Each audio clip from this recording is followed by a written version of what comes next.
Good evening and welcome to this week's episode of Sunday Night Live, your favorite automotive show where we tackle all the issues.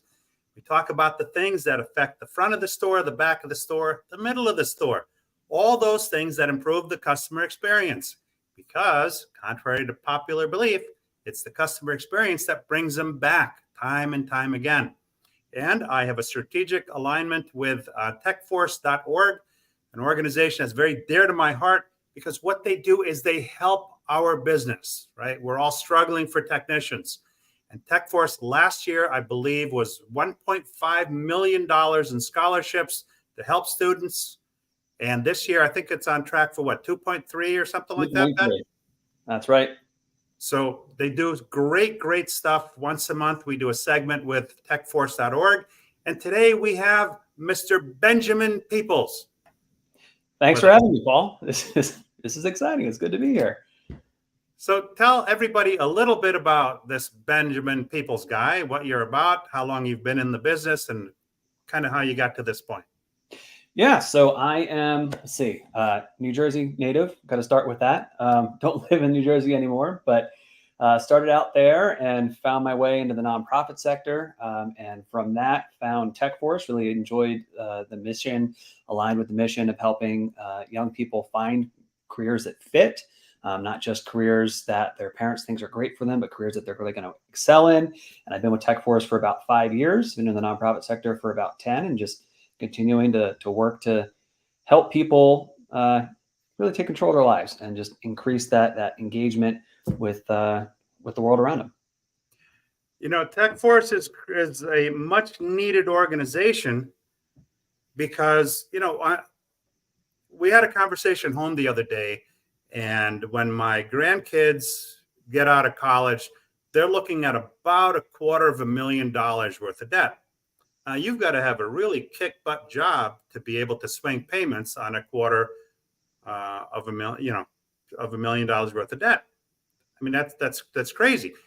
The technicians, on the other hand, here you have the opportunity to get into a great line of work that is in much demand. Everybody needs technicians, everybody. And I'm not just talking about the car dealerships, but I'm talking about people in general. Right? If you go to bring your car into a repair shop, whether it's a dealership or an aftermarket shop, if they don't have technicians, guess what? Nothing's happening. Nothing's happening. So you guys do great things, and you've got some new stuff that's coming on the horizon. Yeah, we do. We've got a lot right up around the corner. Well, quick on what you just said. We actually were TechForce, the technician shortage. One of the big things that TechForce has done for a couple of years is look at the technician shortage and publish an annual report on that. And that typically comes out around November. And we've started to see that really get picked up and spread outside of the industry. So the industry looked at that for a couple of years very closely. They still do. But we've started to see it talked about in other places. We've had local news programs talk about, why it's hard to schedule an appointment to get your car fixed. We actually were in, I believe, the Wall Street Journal a little earlier this summer. It's talking about, this is great for me. it's great to see the word get out about TechForce, but it really is a conversation that's it's getting beyond just the industry and into the general public is having this conversation of where are the technicians. So exactly what you said, it matters. And that is why we're really excited to launch a new campaign talking to reach 13 to 24-year-olds, to reach young people and inspire them to consider a hands-on career, to find a future that fits, and to really explore everything that's out there for them, all these opportunities that they maybe don't know about until we've actually talked with a few technicians who got their start in their 30s and 40s because they got pushed towards college, or they got pushed towards what they thought was the only option for them, whether it was retail or food service or hospitality or lots of different careers that they said, I'm not happy here. I've always liked working with my hands, and they find their way back to technician careers. And we're happy to support them. We're happy to support the students who are entering their education after high school. We actually have a lot of students that we work with who are likely going to be able to get jobs immediately after high school. I mean, there are some training programs still throughout the country where students are graduating with a really good level of knowledge to go into an entry-level position in a shop. And we're happy to support people at any stage of the journey. And that is, that's why I do what I do. That's my favorite part of what we do is to help people find the career that fits. But we're working to launch that campaign, talking to young people, because there's been there's really an absence of that when it comes to making sure people in that age range, that 13 to 24, maybe a little younger, maybe a little older, but making sure they know what's available to them. Like you mentioned, TechForce is doing $2.3 million in scholarships this calendar year alone. That's huge. It's huge. And it's thousands and thousands of students are going to get these scholarships. And one thing that I love that TechForce does is our scholarships are awarded throughout the year. We don't just award, we don't do a big batch of awards in the spring and a big batch in the fall. We're constantly just continual. Like every month, something's happening. Every month, whether it's a big tuition scholarship we do a few times a year, or it's thousands of smaller scholarships that we do throughout the year, or emergency grants, or all sorts of assistance to really make sure people can get through their education and into careers. And we have resources for them once they're in their careers. We actually have, you mentioned techforce.org. That's the big banner behind me. That's our online network where we've built a place for technicians and students and hobbyists in the industry to connect, talk about what they're really passionate about, to learn new things, and to begin to explore the opportunities available to them. And it's all made available to the public, really, just the general public, by our donors. So TechForce is a nonprofit organization, and we're supported by companies throughout the industry, many of whom maybe are rivals themselves, but they got together. Common goal. And there's a common goal of building that pipeline of future technicians. So industries really come together under the TechForce banner and supported us and help us make all of these resources available. It's really exciting thing. Some wicked big companies too, because I've shared some content and where it lists all the donors. I want to get to a couple of comments. I hate to fall too far behind. Starting us off this evening, we have Ron Usher, my favorite retired tech in the world. This is hi, Paul and Benjamin. Vernon Swords, hey guys. Hey Vernon. Jerry Davis, my buddy from out west, says hello all. I had Jerry on the show recently sharing his story. It was a remarkable story, and that is still unfolding as we're having this conversation. Russell B. Hill, hello and good day, everyone. Russell, nice to see you, man. And my good friend Steve Epicella, have not seen you in a while, man. Says employees want to make a meaningful contribution. We employers need to create the environment where they can. Everyone wins, and we do. Not the least of which are our customers. Your employee experience plus your customer experience equals your dealer experience, for better or for worse. Employee satisfaction plus customer satisfaction, that's the secret sauce right there. Because nothing happens until your people are happy, right? If you walk into a place, you could pick up the vibe in nanoseconds as to whether somebody's about to get stabbed or not. Because, it's easy to see how people interact together. We've got Robert Villanueva. Hi, everyone. And Jerry Davis says, I had an interesting chat with a tech at another store, and all he wanted in a new manager is to know where they stand. Talk to me, tell me the good, the bad, and just engage with me. That's brilliant. How many managers don't take the time to do that? I'm going to say a lot of them. A lot. And there was a great TechForce story where there was a young lady that she had a golden handcuff from this company, got thrown into the express lane. I don't know if you're familiar with that story. And she was just left there with seemingly no end in sight. And she ended up breaking that golden handcuff. And another company saw value in what she brought to the table. And I think they bought out her contract or something. And she's flourishing in that. That's not the only story we've had with similar circumstances where someone's having a bad experience in one place and they go across town or around the corner to another shop and they have a great experience where they feel fulfilled and they feel listened to. I think that is such a good point. Especially you see a lot of thought pieces around how does one generation talk to a different generation? And I think something that is a common thread is authenticity everywhere. Yes. Talk to people like they're people, be honest, and actually have those open lines of communication. Because if someone starts to have a problem and they can't go anywhere with that problem to get it addressed properly, if they can't talk to their manager, if they don't think that anyone's noticing that it's not being addressed, that festers and that builds resentment, and maybe that and somebody leaving a shop, right, where they could have stayed for years. I think that open line of communication is so huge. So that was a great comment. You know, when we look at the makeup in our stores and we look at who are the technicians, who are the management staff, you know, what category do they fit in, right? Are they millennials? Are they Gen Zs? Are they boomers? You know, no two stores are exactly the same, but a trend that we tend to see a lot is that we've got a good number of younger techs and older management. And quite frankly, you know, to Jerry's point, what he wanted, I'm going to put this up on the screen again. He said he just wants somebody to know where they stand. He just want to know where they stand, the good, the bad, and the ugly, right? That's what they want. There are different communication styles between different demographics.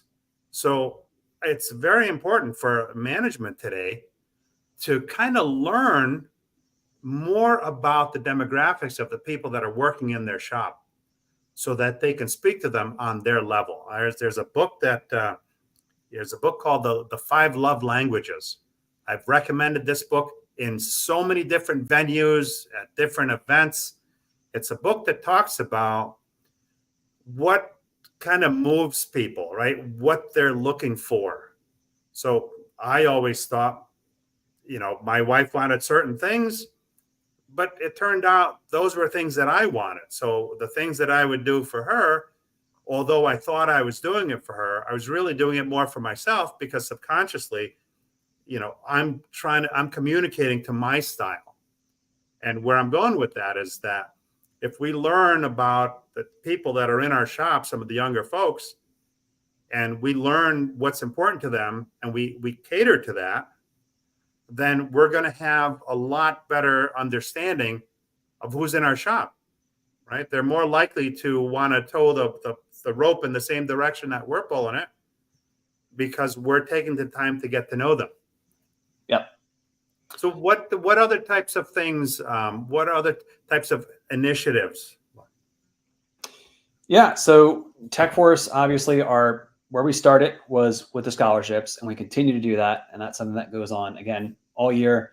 If you have somebody who's in 2-year college, 4-year college, or any kind of training program, I highly encourage them, go to techforce.org, check out our scholarships. Additionally, we're doing that communication piece to people who are in anywhere from middle school to a couple years post high school graduation, possibly even later in life, talking about the opportunities available to them. Then we have in-person events. And so these are things where we're, yeah, they're great. They're my personal favorite. Talk to us about the in-person events. Those are like killer. So we've done all sorts of different things, and these are all, you can connect with them through that online network that we've built for technicians and students and people interested in vehicles in general. And so we do everything from tours where we take students and educators out to racing events or out to car shows or out to different places where there are people from the industry, and they get to meet people from the industry, and they get a backstage tour. We've taken them out to a couple different major auctions, and they've gotten a chance to see firsthand what roles technicians play in making those auctions happen from the business side, so that they know what career options are available. And the majority of students are going to end up in shops.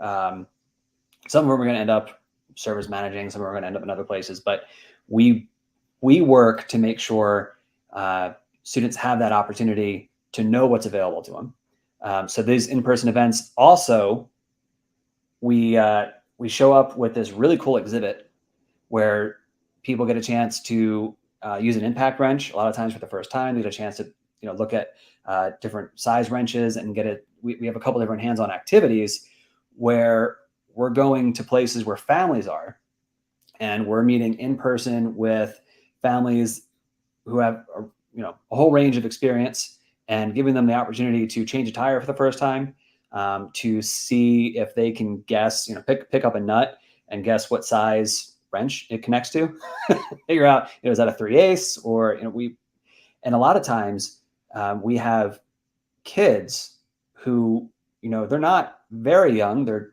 sometimes 12 or 14, pick up a wrench and they don't know how a nut connects into a wrench.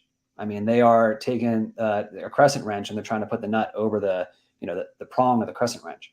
Yeah. And that is not anything I expected to see, but it's really shown me that there are opportunities just to give students their first ever hands-on experience, period. Using a tool, having that spatial knowledge, that awareness of how things should fit together. It's not intuitive for everybody. A lot of people can still learn it, even if it isn't intuitive for them. But again, there's just not that opportunity in a lot of schools today. Now, so did you say families come to some of these events? Families come. We intentionally go to events where we think there's going to be families or people who are interested in vehicles. Those are our two. We go to a lot of other ones, but those are the ones we focus on. So we were out back in April. We were out at the Long Beach Grand Prix. So that was a huge racing event. And what was really cool about that was they had a family day where you could get in for free. And so we had all sorts of people they were just there to check it out. It was on a weekend. They were off of school, and there's just people in there with their kids, whether they're 4 years old, 15 years old. You're just checking it out. And that get into some of the pits at all? So that is where we typically end up with our students and our educators that we've connected to the network. But with our exhibits and our booths, actually our tire change is our pit. We call that the Pit Crew Challenge. So that's kind of a way to have that experience where there is a clock. So you're basically changing a tire against a clock, and it's half of a car. And so there's a person on either side of the car, and they're racing each other. And they have a stop button. They stop the clock. And I've seen some really quick times. I've seen like 10 seconds. Most people 30 seconds. But wow, that's really cool. To have that competitive piece to it. I like the fact that if you go to a place where there's families, so you get to interact, you get to see the kids, their excitement, but you also get to interact with the parents and the rest of the family, and the parents see the level of excitement, right? Because I remember in 7th and 8th grade, I had wood shop and I had metal shop, but it wasn't until I got into 9th grade that we had automotive shop with a spray booth and everything. But let me get to a couple of comments here because I don't want to fall behind. Jerry Davis, did that one. So he says, sometimes how we deliver the message is more important than the message. Jerry, you're firing on all the cylinders here tonight, man. No joke. And my good friend, Mark Rodriguez, he is also a Jersey guy. Hey, Mark, what exit are you from, man? I forgot. He says, when internal customers are mistreated, it's only natural to see a degradation in the customer experience. Post-pandemic customers will not pull up with eye-rolling cashiers, advisors, etc. That's an inside joke there. He loves the way my wife rolls her eyes. we were able to get together and have break bread in New Jersey. It was a great time. I'll be seeing him soon as well. He says the reason why they're rolling their eyes is because they will catch hell no matter what and will not be compensated. That's a good point. Well, so back to what is TechForce working on, and I kind of lost the thread there for a moment. We also are working, we've interviewed dozens, I think hundreds at this point, of technicians to figure out what has your experience been. And we've heard some of those stories where they have trouble with their supervisor, they have trouble with, customers, but those aren't all the time. And usually it's, here and there, but we're working to be that voice of technicians and understand the challenges that they're facing that are causing them to either stay where they are or consider leaving, or what all of that is, really what is driving their decision-making process, and determining also what kinds of things keep someone where they are. Right. So that's where we've run into all sorts of stuff with, we did a really big push for the last year or so, talking specifically to women technicians. That was one thing that we looked at. We said technicians are, Bureau of Labor Statistics said women are less than 3% of automotive techs. Wow, that's mind-blowing. All automotive techs, less than 3% are women. And he said, well, women are about half of the population. So if there's a technician shortage, well, that's just a huge area of opportunity. If there were more women, there'd be more technicians. So we said, talk to some women. We said, what were some of the challenges you faced? What do you love about what you do? And they've told us things that we didn't really think about at first. Things like if they had a choice between two shops and one shop only offers uniforms and men's cuts, that's something that just kind of, maybe that's a check in the con column. That's just not going to make or break a huge decision, but that might be something that they say, I don't like that, or, this place is going to respect me. And that's what it comes down to, is that feeling of respect, that there is, a bathroom for you to use at work. Right. Things like that, where they're also being given the same level of work that meets your skill level. And there's not that issue of, well, I'm not going to give these techs this job, and then I'm going to give my woman tech this job because I don't think she can handle the other ones. If she can, then that breeds that resentment that I was talking about earlier, where someone doesn't feel respected, they don't feel there's a place for them, and they don't feel valued. And it all comes down to that is understanding what makes techs feel valued. And that's something that we're really working on. You'll see from TechForce over the next couple months. We'll be publishing some of those stories and some of those interviews, and really get the word out to the industry of, these are what technicians appreciate when you do it. These are what techs really don't like. And some of those things the industry are going to possibly look at and say, well, we have to do that. And that's where there needs to be a conversation, right? There's not always going to be just go with what somebody says. There's that conversation of, we need to do this piece. Technicians don't like it. We need to come to an understanding there. But that is, I think, going to be really valuable. And so that's one of the other pieces that we're working to get out. And so we've published a lot of interviews already. If you go to TechForce's YouTube channel, we have hundreds of interviews from the past couple of years up there. We've got dozens from the last, 6 to 12 months up there that are, you just kind of skim through. They're anywhere from like 1 to 5 minutes, and they're easy to digestible, and they might offer some really good insight. And fun fact, all of you watching, whether it's live or on the replay, can sign up for a free account on techforce.org, and you learn about what some of the opportunities are. It's not a poaching ground, but you learn what TechForce does, what they offer, right? And as a repair shop, as a dealership, you can become a part of that movement, right? It is a nonprofit, so they do rely on donations from shops, from dealer groups, from large companies. Many companies, when you go on there, you'll see some of the sponsors. Many companies and you've known over many years, but you can be a part of that. That brings opportunity. Let me get to a couple of comments here. Jeff Daniel, career path, training, culture. Pizza doesn't fix your tech problems.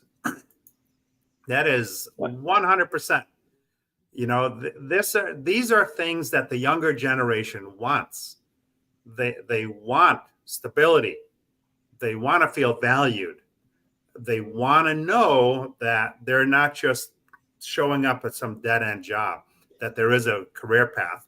And all of the things that we do in how we communicate with our people and the opportunities that we provide for them, career path. I love a career path because it says to the technician or the employee that it is a two-way street here.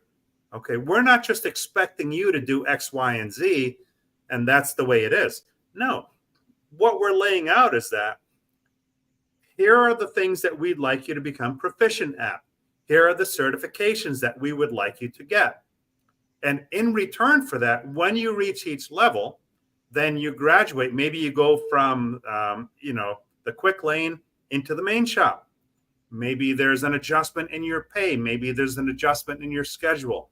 All of the things that makes them feel valued and a member of the team. And you're right, pizza doesn't cut it. But we have come a long way, right? The thing about having women's cut uniforms, having separate bathrooms, these aren't things that we thought about years ago. I mean, it was brutal years ago. I fondly remember, and I shouldn't say it fondly, but I remember one day I was working at Saab, and I heard this banging noise from one of the lockers. Like, what the hell is that noise?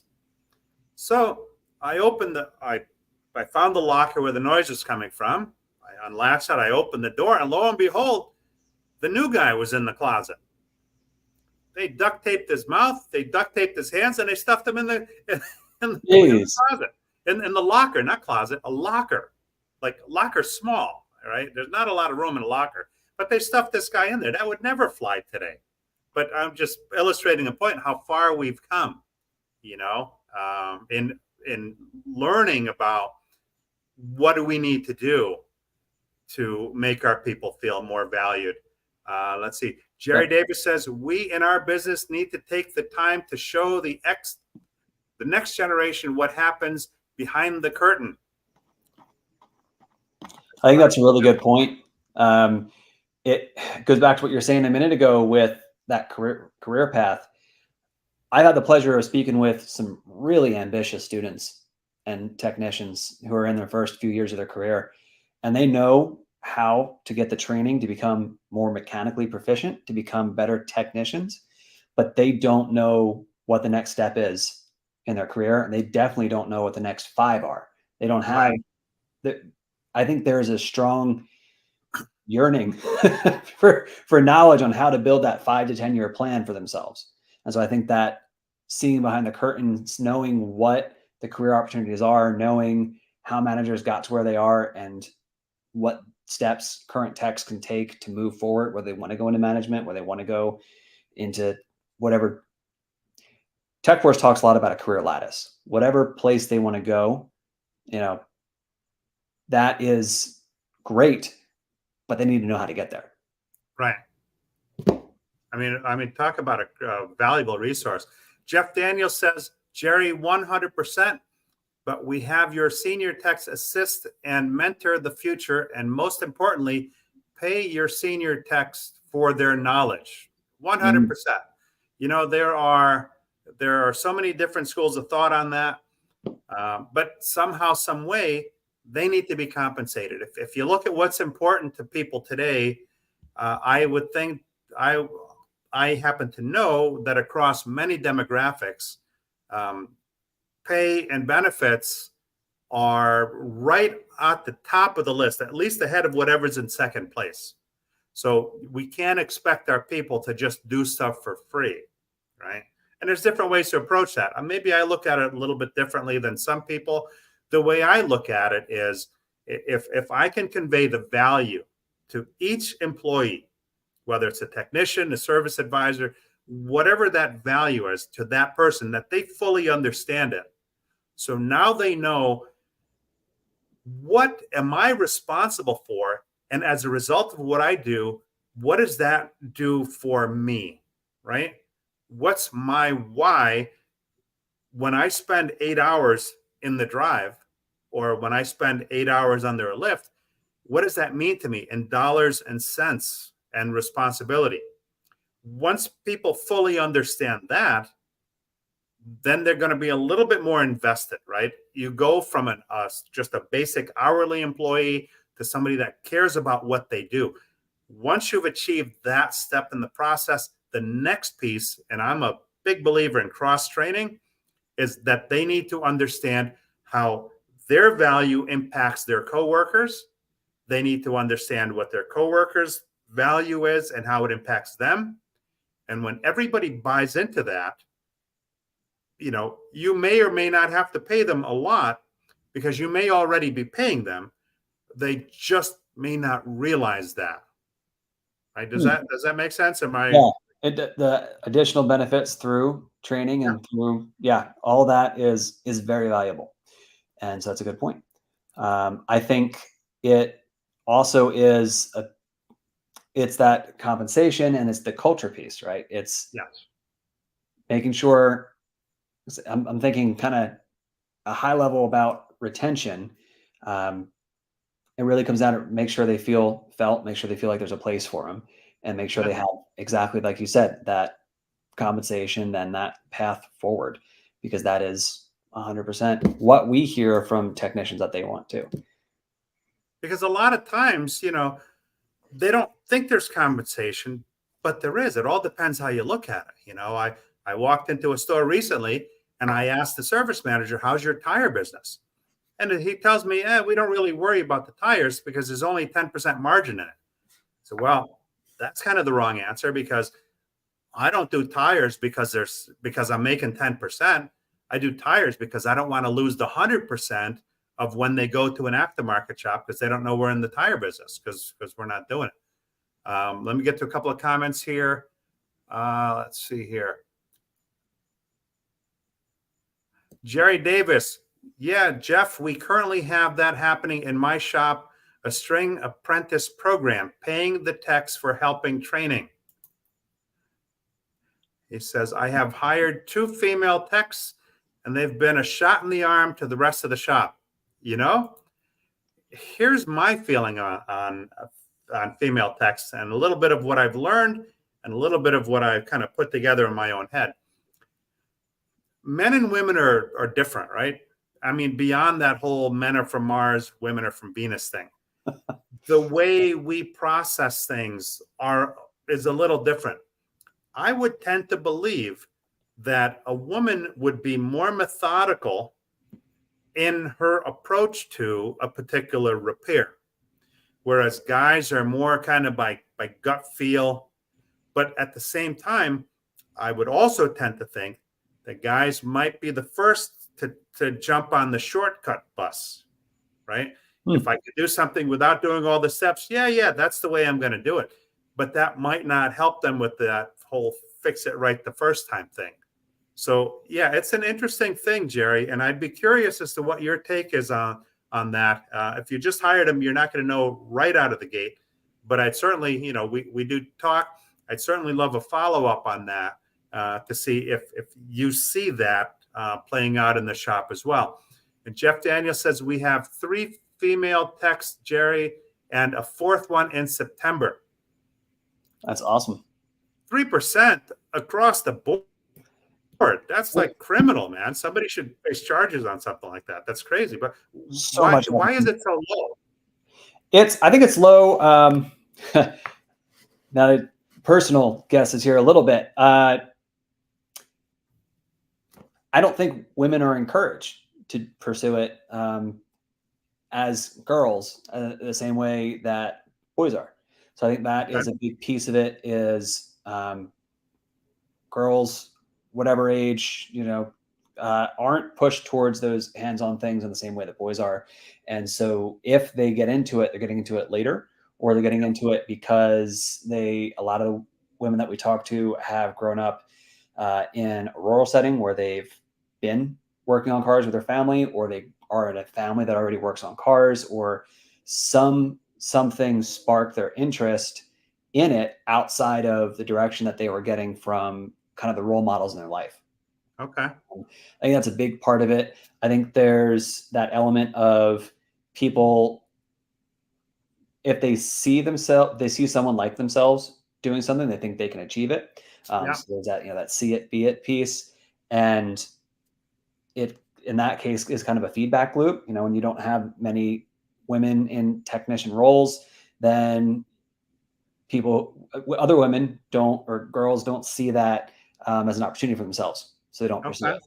So I think that's kind of suppressed it across the board. And then we've also talked to some women who were technicians, and it's still, you mentioned years ago your colleague unfortunately being hazed at work, and that's, like you said, that's not something that is very widespread that I know of right now, but it is a varied landscape. And there are women that we've talked to who have had bad experiences in shops because someone will say to them, not just because they're being given, the work that nobody wants to do, but because they're getting bullied by their coworkers, or they're catching a lot of flack from sometimes from customers.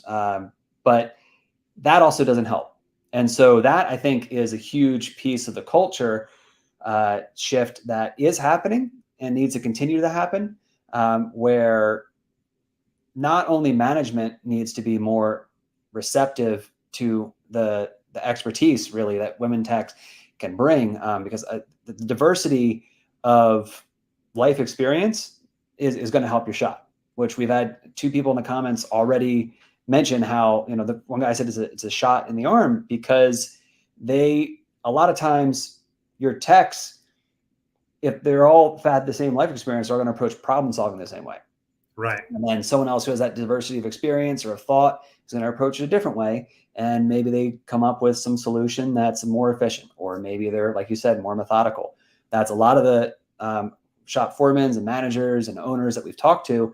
They will say that actually that is kind of the most frequent feedback we get on women technicians, is that they are more methodical and they approach problems in a different way that helps a lot. But that with the culture piece is, we know that the way that you shift that is not just management being receptive to it, but management figuring out, who do the other people in the shop look to for leadership. Maybe they're all peers, but someone's, kind of stepping into that leadership role and talking to that person, and then being able to have that person nip things in the bud when you have someone in there and they, don't want to give them the good work, or they want to just give them flack for, hey, I don't think you can handle this. Really being that, instead saying, I don't think you can handle this, instead saying, we're really happy to have you here. How can we help you? And how can we work together on these things? And that collaborativeness also goes a long way. We've heard things from women techs who have had really good experiences, and that's where they've had really good experiences. They've had a manager, or they've had people who they work alongside who have said, we're in this together and we can work together to solve this. I think that, you definitely need to create an environment where they feel that this is an area for them, right? I would think that a lot of the time they don't really think it's a career for them. And I'll give you for instance. So I'm in Washington D.C. because I've got a workshop coming up next week, and so I get my one daughter. She lives here, and I get to spend some time with her. And we're talking about, we're reminiscing about some of the car stuff in the back in the day, because her boyfriend is a service advisor at a dealership. So we had the car talk going, and I fondly remember, as a dad, I was always very involved, right? From the cutting of the umbilical cord to today. And some might argue that I never actually cut the umbilical cord. I just left it intact so that they wouldn't go too far from me. But I took her to a monster truck show, okay, when she was a little girl. You should have seen the puss on that kid's face. She sat there in the chair like this, her arms folded, a scowl on her face, and she was looking down. I said, Erica, what's up? She said, this is for boys, right? She was not happy because it's for boys. But guess what happened? There was a woman monster truck driver also in this whole group of monster truck drivers, because she drove out onto the field in a pink monster truck. Now, when my daughter sat there with her arms crossed and a scowl on her face, and she saw this pink truck pull onto the dirt, she kind of lowered her arms a little bit and she's leaning forward. And when the truck came to a stop, that does what they do, the crazy stunts. The truck came to a stop, and this chick in a pink outfit stood up outside the truck, and my daughter's face was beaming because now she could identify with somebody that was a girl that was part of this event. So where I'm going with this is that for the shops that are fortunate enough to have women on their teams, right? I always encourage everybody. We talk about all the good we do in the community and all that. That's great.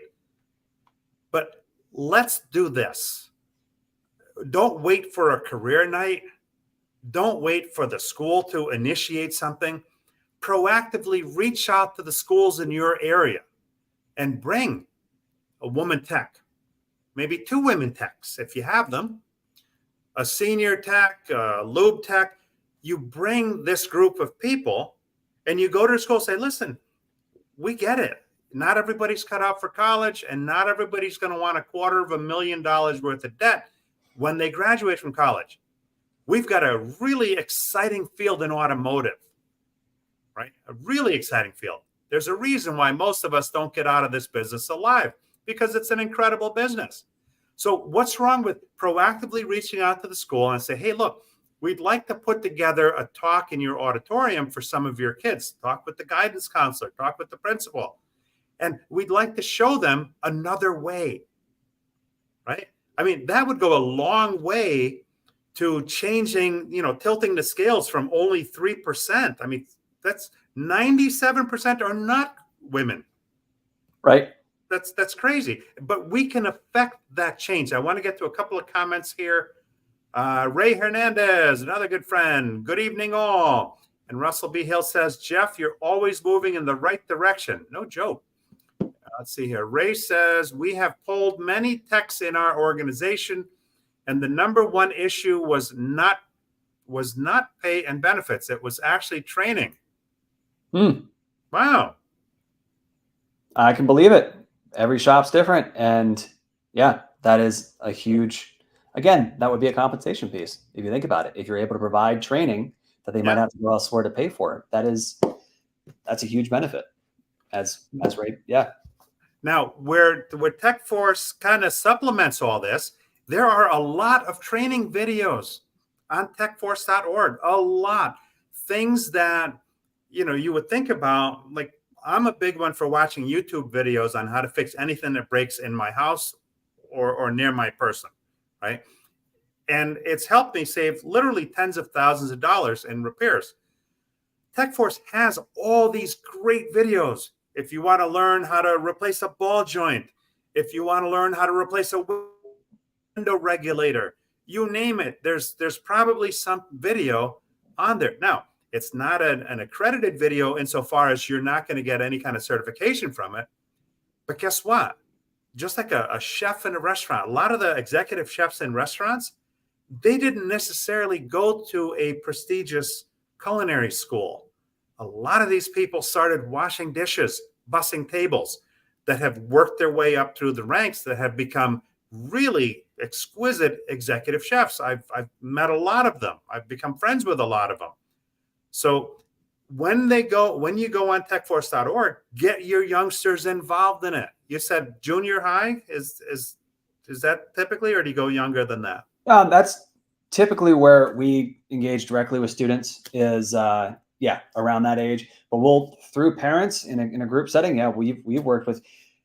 We had like a 3-year-old do our tire change, picked up the impact wrench, did the tire change, with mom. A Actually, 3-year-old. it was the daughter with mom, and it was, I don't know if they were twins or if they were, really close in age. And then it was the son with dad, and mom and the daughter beat the son and dad on the tire change time. But it is, yeah.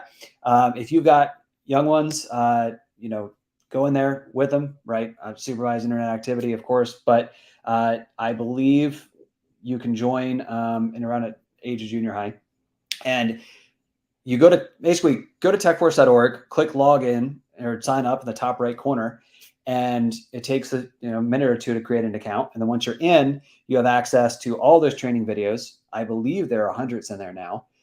We have all sorts of things. Really good ones, yeah. Short ones, anywhere from like 2 or 3 minutes all the way up to like 20 or 30 minutes. You want to get really intense and learn, spend that time learning something. But if you want to go and watch a 3-minute how-to video, we also, in addition to the how-to videos, we have these short explainer videos that were donated to us, and they are outstanding. They are these CGI videos that will go through how regenerative braking works on a electric vehicle, or how, some really technical stuff, and also some really easily digestible stuff. I went in and I learned all about a coolant system. I didn't quite know how my coolant system worked. And then I watched this and I have a really good grasp on it. And that took 4 minutes. And it's all free to the public. You just have to create your account, sign in. And then from there, we have a listing of events that you can either go check out. Sometimes we have free tickets in there. We don't always, but we do have a good number of those. But we have hundreds of events over the next few months. If you just want to know around the country what car events are going on near you, and you can get out to them. And that also, that's talk about ways to interact with the public. That's a great way to do that too. Yeah. And what you were talking about with bringing women techs to the schools, or bringing technicians in general to the schools that see it, be it piece, is huge. That's what we do our interviews for. We did, over the last year, we did 1 interview a week, or we published a interview with a woman technician, and that's all on our YouTube. That's our Women Techs Rock series. And that is why we did it, is because we're trying to create those examples, those role models, and get them out there so that the people who could become techs see this and actually consider it. Because that's that recruitment piece, right? Because with the shortage, there's something like 1 million new technicians are needed by 2026 that aren't currently in school to become technicians, or aren't currently in apprenticeships or entry-level roles. And so that shortage that's across industries. That's auto, collision, diesel, aviation. But that shortage of 1 million technicians can't be solved by retention, right? And it can't be solved by recruiting from schools. It can only be solved by getting people who weren't going to do this because they never considered it. They didn't know it was an option. They didn't think they'd like it. Given those opportunities to pursue a technician career, or to training, or just, maybe learn a little more. And that's why that network is available to the public, not just to technicians, not just to students, because anybody can go in there and watch a 3-minute video, or on, how their braking system works, to a 20-minute video of someone maybe taking apart an engine, or learning what's different between a internal combustion and a diesel. All sorts of cool stuff people probably never thought about before. But it's all free to do. And then we also have fun things like trivia and giveaways and contests. And right now we're actually collecting stories from technicians.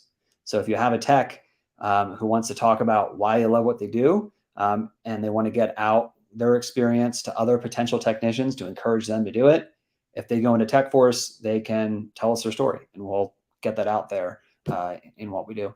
Is that part of the Because I'm a Tech series? That is, yes. So Because I'm a Tech is getting a whole rebrand, and it's really exciting. And that's something that we've done for 5 years now, where we've talked to technicians and we've shared stories. What have they been able to do because they're a tech? We still are collecting those stories. We're starting to call it, I believe, Tech's Talk. And it's really exciting. But yes, that is that. So if you've heard of Because I'm a Tech, know that we're still doing that, but we're starting to rebrand a little bit, because it's exciting it gets more eyes when you rebrand, right? I hope. There's so much opportunity for great paying jobs that We want more women in this business for the right reasons. Got a couple of comments here. Leonard Buckholz, how are you, my friend? He says, when we stop training, you send the message. What's that? Oh, the light just went off. Okay. That's a new one. The lighting is horrible in this hotel room. So I had my portable light, which the battery just died on them. So we're improvising on the road here. But, yeah, so it says we don't care when we stop training, 100%. Jeff Daniels, my female ASC tech averages 60 hours a week at mid-90s FRFT. And that's great. Yeah. Right? Talk about opportunity. Jerry Davis says females have less of an ego, way easier to mentor. Now, Jerry, are you saying there's ego in the car business? Come on, man. Seriously? I mean, everybody brings their talents to a shop. Don't want to pit people against each other, but everybody brings something. There's value, and yeah, that diversity of experience and opinions and training is key. It's really good. Second here. I have an idea. Okay. Swap out the plug. I think I could fix this lighting situation. Hey, while you're doing that, quick about TechForce. We do those scholarships, 2.3 million in scholarships and grants a year. And part of the reason we do that throughout the year is because we've learned that an expense of less than $500 when a student is going through school, say their car breaks down and they can't get to work or they can't get to class, an expense of about $450 is enough to make them drop out of school. Wow. Because they miss a few classes, they drop out, the GPA goes down, it starts this spiral. And that's where TechForce steps in to really try and TechForce steps in to help students stay in school and then actually become technicians. And that's one of the things I think can really help with the shortage is keeping students not only getting students to school in the first place, but keeping them there. And that is huge. And that's something we've been doing for years. And that is something that we're really proud to do. So that's one piece I want to throw out is that figure of $450 can derail an education is huge, especially when you look at what's being spent to recruit techs in a lot of places. Right. Thousands. Yeah. Tens of thousands. You go a little earlier in the pipeline and you might be able to have more technicians available to you. It's big. Jeff Daniels says the one starting in September left her dealership because the training was promised never happened. Oh. And 2 male techs went. I won't let that happen. Yeah. But it's the same as the story I opened up with the woman tech that was just left for dead in the express lane. Right? Yep. Somebody else recognized the value, acted on it. I mean, we collectively complain about there being a shortage, but there really doesn't have to be when you think about all of the people that you can engage, and at a young age. Young kids are playing video games. A lot of the repairs today, kind of like video games. It's like a new version of Legos. Ray Hernandez says, thank you for not turning this into a flat rate bashing session. We need to push OEMs to pay techs fairly, and the tech rate is bad argument will go away. Yep. No, we don't bash anything here. We're all about the good. Constructive, right? Constructive conversations. Yep. Constructive. Jerry Davis says, Ray, we need to do what they did in Montana, where the techs get customer pay labor time from the OEM. It's the law. Yeah, no, it's some really, really great stuff here. And before I was saying that, they're not certification programs, but guess what? When a tech comes in, I say, hey, I'd like to become a technician in your shop. I don't have any formal training. However, I know how to replace a window regulator, right? That's stuff that goes. I know this, I know that. These are things that I've learned, and I'd like to learn more. I'd like to learn in your shop, right? Somebody comes in with that kind of an attitude where they already know a lot, and not by going through school, but kind of the school of hard knocks. I mean, that's huge value. I mean, that's where it starts.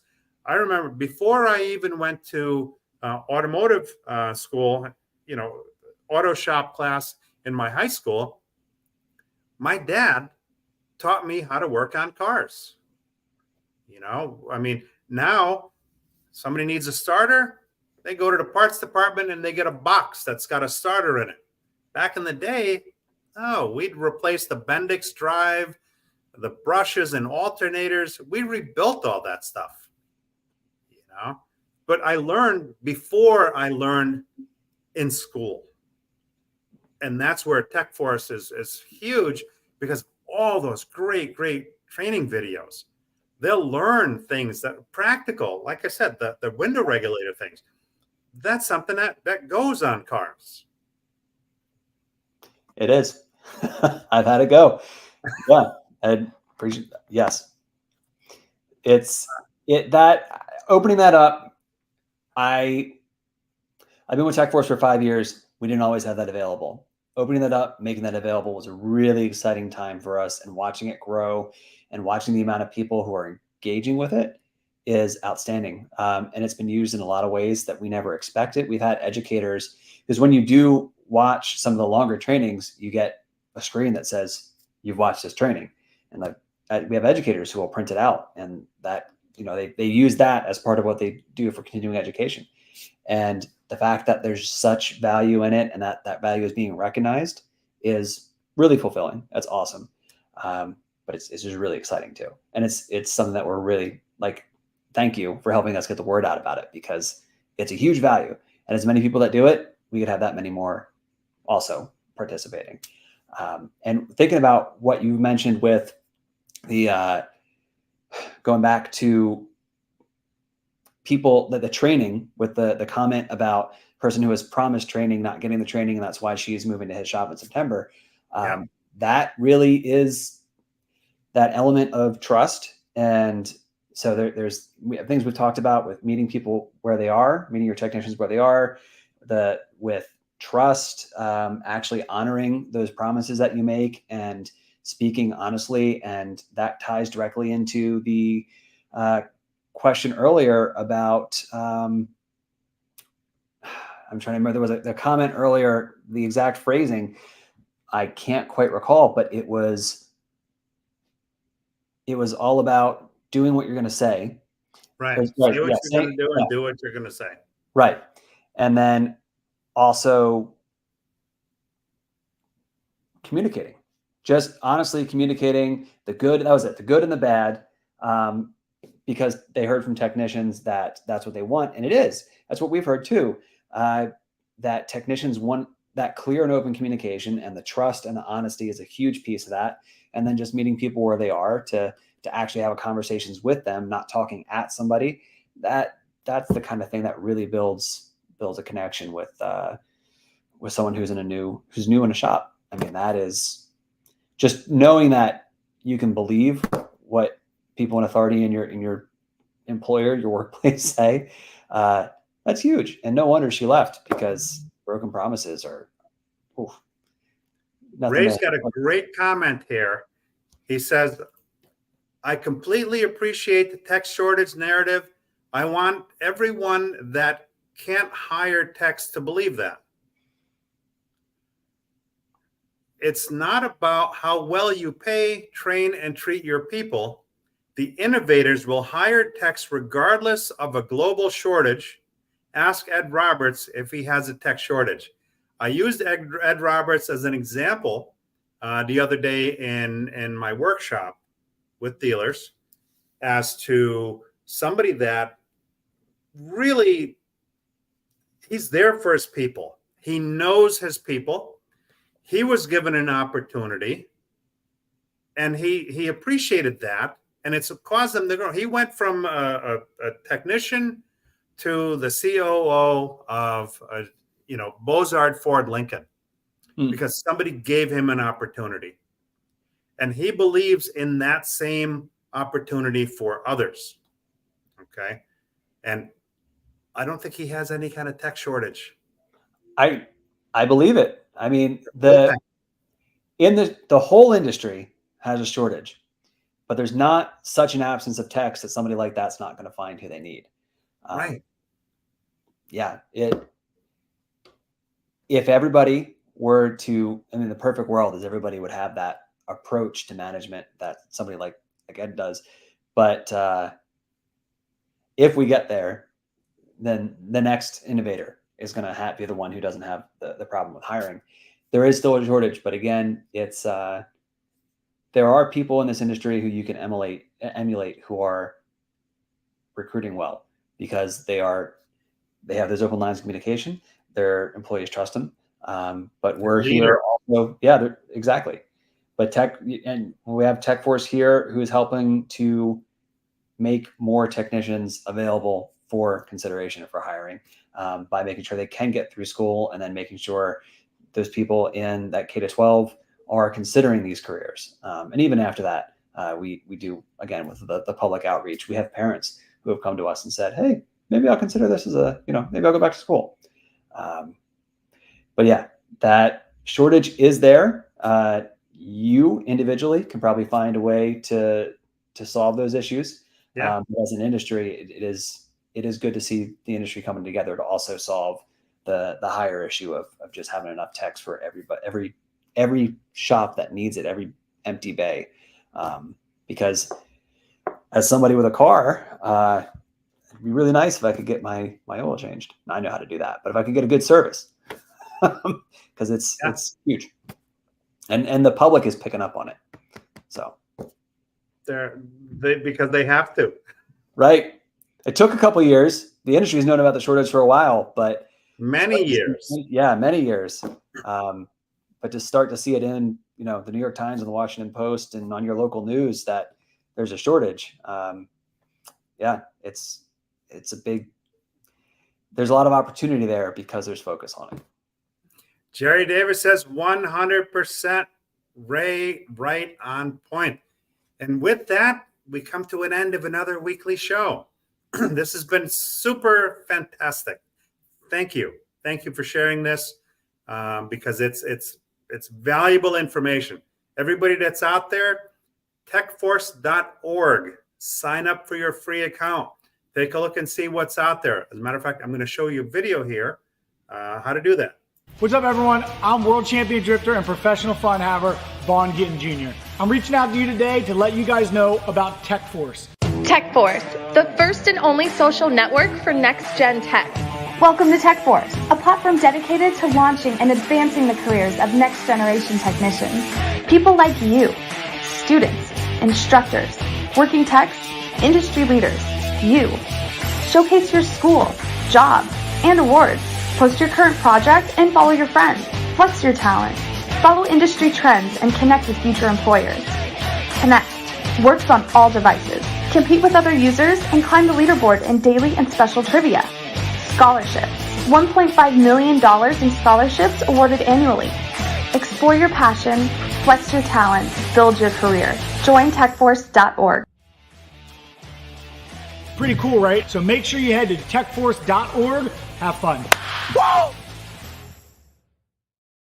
I love that guy's video. Right. Vaughn is great. We're happy to have his support too. So thank you for sharing. Thank you to those that watch it live, and thank you to those that watch it on the replay. Appreciate your support. And Ben, stay on after we sign off here for a moment. And hope you have a safe and successful next week. And we'll see you next week on Sunday Night Live.